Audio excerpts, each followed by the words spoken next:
Hello dear students, welcome back to Science Wise once again. Today I am here with chapter number 4 part 2, that is sorting material into groups. Already part 1 is released for you all. If you have not seen it, do watch it once. In that video, you are going to cover with the classification of material. Why is the classification essential? What is material? What is atom? What is molecule? What are elements? All this is there in part 1 video. In part 2 video, we are going to study about the properties of material and states of matter. The name of the chapter is Sorting Material into Groups. So we'll start with properties of material. Different material is used for making different objects according to their specific feature या फिर special features or property. First, we check the purpose of making an object and then select the material used for making it. अब इस चीज को मैं आपको ऐसे समझाती हूँ कि अगर आपको खाना बनाना है तो आपको यूटेंसिल की जरूरत है और यूटेंसिल जो है वो आपको कैसा लेना पड़ेगा, फायर प्रूफ, राइट। यूटेंसिल आपको कैसा लेना पड़ेगा, फायर प्रूफ। अगर आप ऐसा यूटेंसिल लेते हैं जो कि फायर प्रूफ नहीं है तो क्या होगा, या तो वो मेल्ट हो जाएगा या फिर वो जल्दी से खराब हो जाएगा, राइट। तो आपको ऐसा यूटेंसिल लेना है जो फायर प्रूफ है, ठीक है। Then next is you will select the good conductor of heat, clear, such as metal, right. So for an example, we cannot use wood for making utensil for cooking food. It catches fire easily. To make a utensils, we need a fireproof material which can also conduct the heat easily and uniformly. Metals such as stainless steel and aluminium have suitable properties for making utensils. Let us learn about more properties of different materials. The very first property is appearance. Appearance मतलब कि appearance means look, right? कैसा दिखता है, ठीक है। Plastic, metal, glass, would look different. ये सारे जो मटेरियल मैंने बताए जैसे प्लास्टिक, मेटल, ग्लास और वुड, ये सब एक दूसरे से अलग दिखते हैं, ठीक है।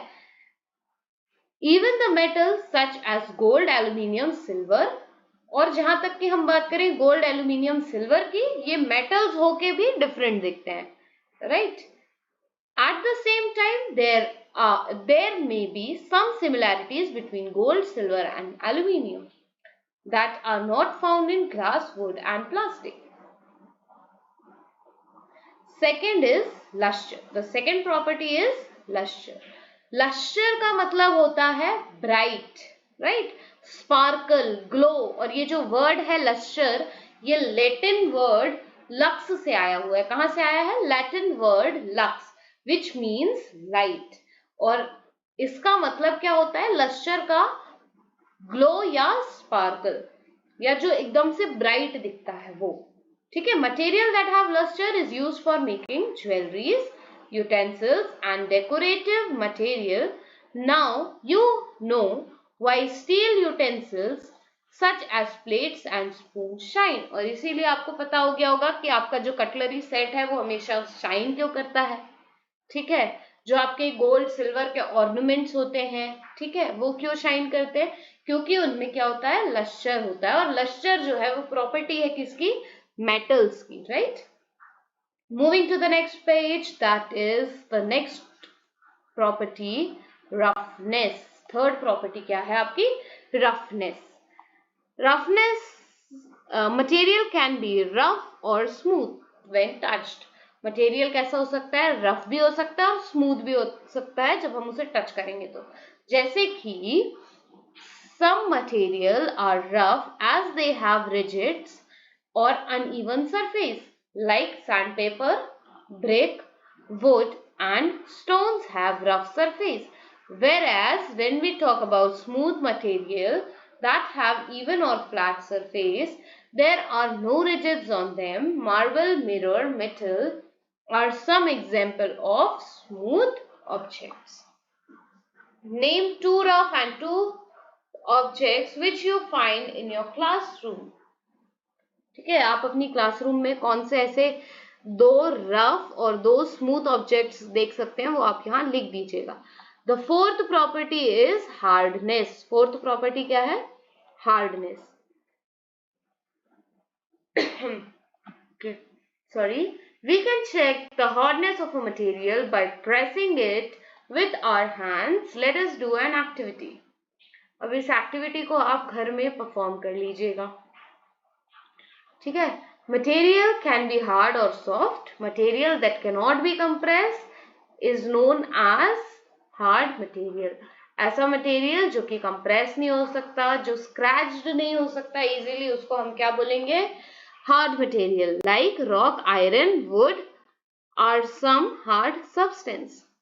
Material that can be compressed and scratched easily is known as soft materials such as cotton, silk and sponge. ये देखो, hard material और soft material. Then transparency. The fifth property is transparency.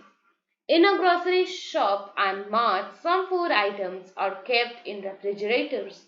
These refrigerators have door made up of glass. This glass, ये जो doors हैं, ये किसके बने हुए हैं? ग्लास के. ये ग्लास क्यों होता है? ताकि आप उसके आर पार देख सको, right? This helps people see the things without opening the door of the refrigerator. Similarly, candies, toffees are kept in a jar made up of plastic or glass. We can see through some object while not through many other. और अब हम पढ़ने जा रहे हैं transparent, OPEC और translucent की definition. तो बेटा बिल्कुल कान खोल के ध्यान से सुन लेना कि material that allows almost all light to pass through them are called transparent material. इसके एग्जाम्पल पूछ लिए जाते हैं. Glass, clear water, cellophane paper, acrylic sheet. ये कैसे मटेरियल होंगे? आपके ट्रांसपेरेंट मटेरियल. कई बार क्वेश्चन ये भी आता है, classified transparent, translucent and opaque material, या फिर वो पूछ लेंगे right difference between transparent, translucent, opaque material. ठीक है, तो बिल्कुल तैयार रहिएगा इस क्वेश्चन के लिए. We can see through such materials. Transparent material जो होते हैं हम उसके आर पार देख सकते हैं.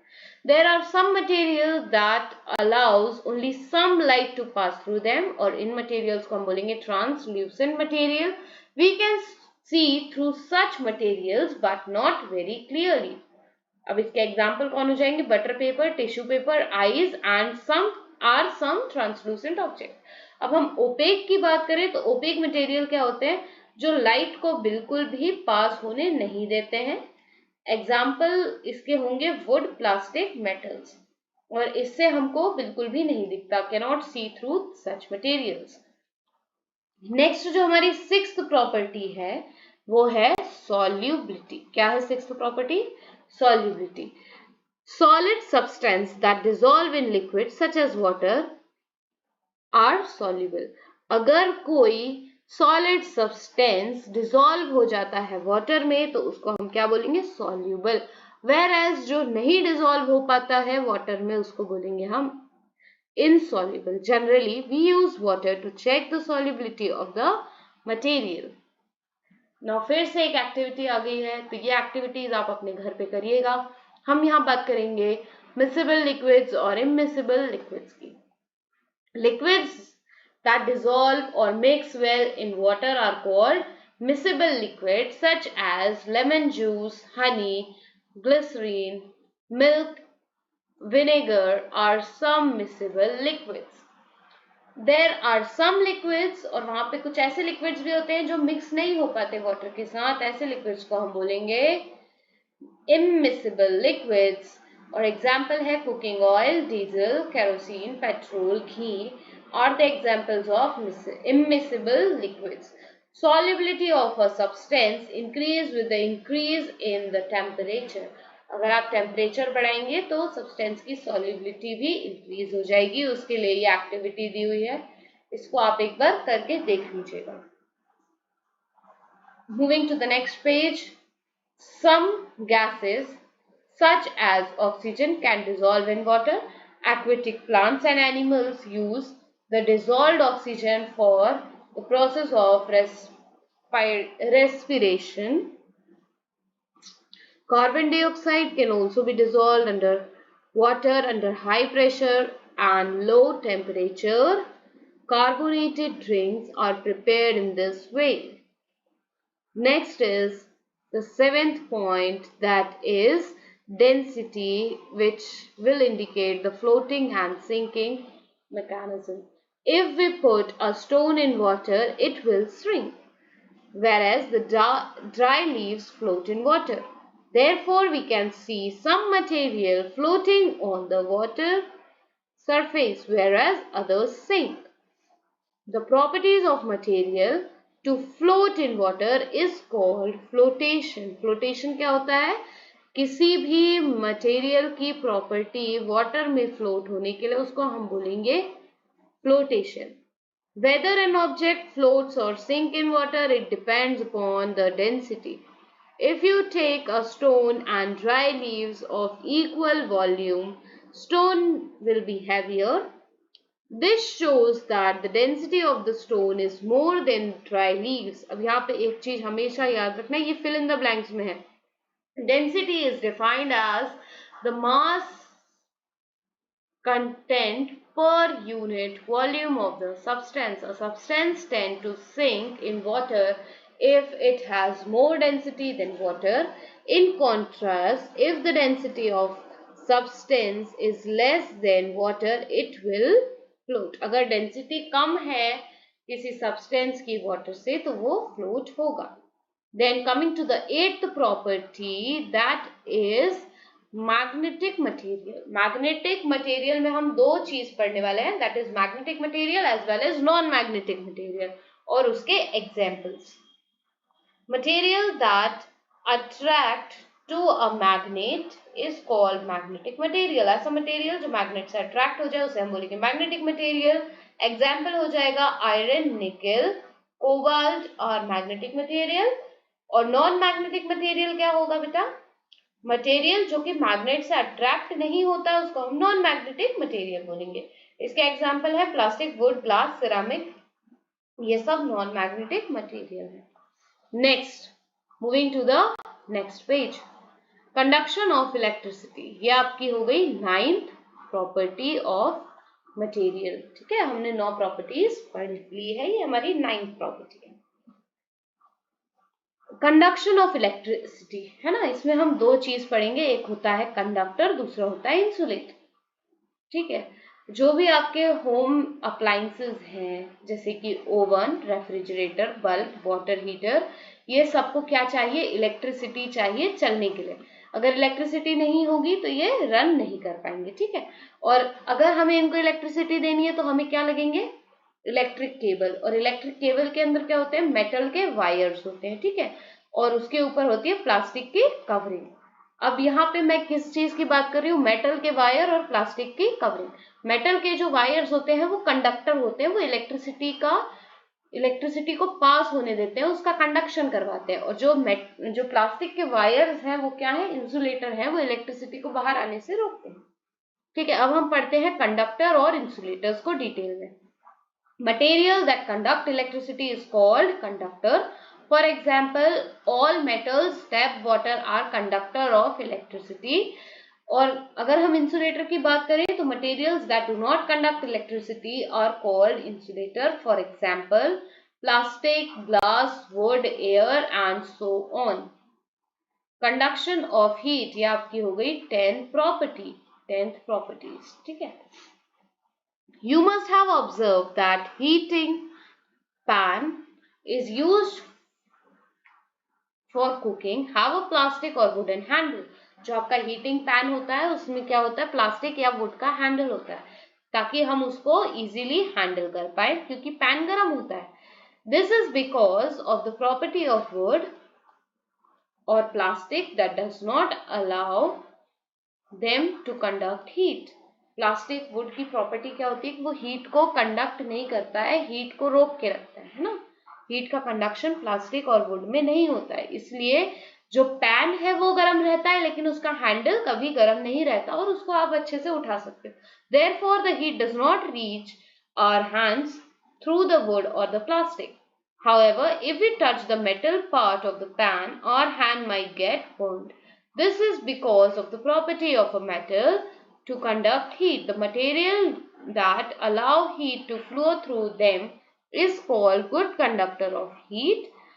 Similarly, the material that do not allow the heat flow through them is called the bad conductor of heat or insulator of heat. All objects made from metals are good conductor of heat, whereas plastic, air, wood are insulators. Then we have completed with the 10 properties of material.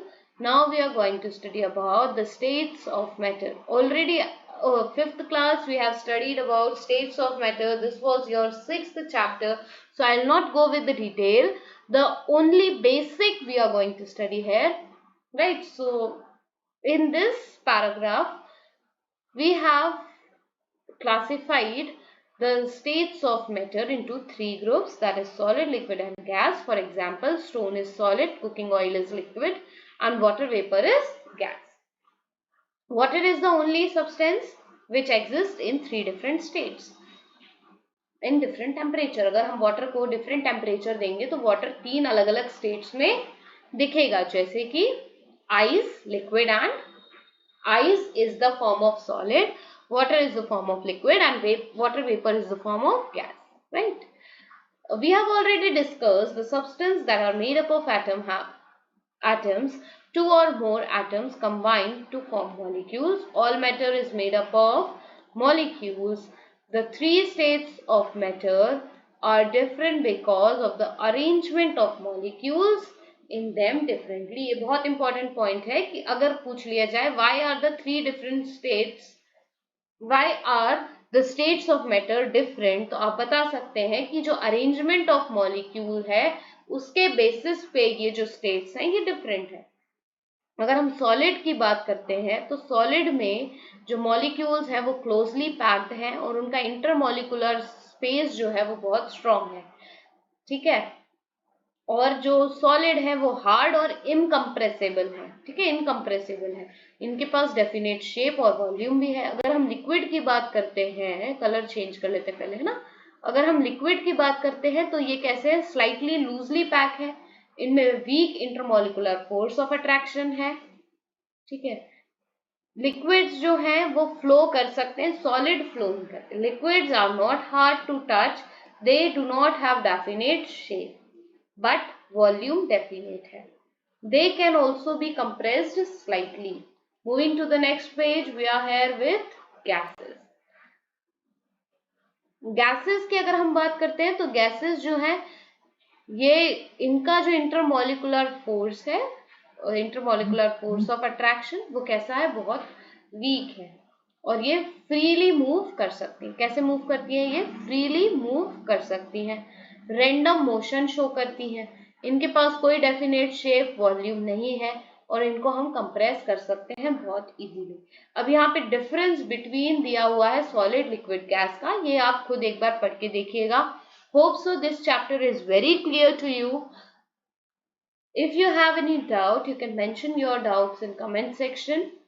Thank you for watching this video. Stay connected to ScienceWise. Bye dear students.